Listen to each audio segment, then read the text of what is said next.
Puri BJD रे अंतर्द्वंद्व गोटे दल दुईटी स्थान रे जयंती पालन पुरी राजनीति हेउची सरगरम दुई गोष्ठी मध्य पृथक पृथक भावे बिजु जयंती पालन भोटर मानकु आचंबित करिछि। गोटिए पक्षरे जिला सभापति महेश्वर महांती जयंती पालन करुथुबा बेले अन्य पक्षरे युव बीजेडी राज्य उपसभापति सुभाषिष खुंटिया मध्य जयंती पालन करुछंती।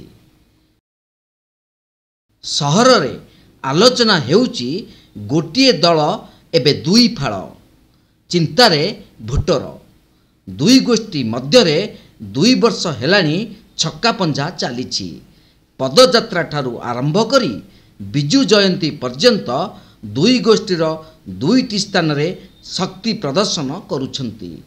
एहार फायदा बीजेपी नेब नाही तो बीजेडी पंचायत निर्वाचन रे दुई फाळ होई निर्वाचन लड़िथिबा बेले सदर ब्लॉक चेयरमैन बाछिबा बेलकु कोलाकोली हेबा भोटर मनरू लिभिनी किए हातेइब विधायक प्रार्थी पाई दलीय टिकेट ना दुहींक कली मध्यरे तृतीय पक्ष एंट्री मारिबनी तो आगामी दिन किए पाइब दलीय टिकेट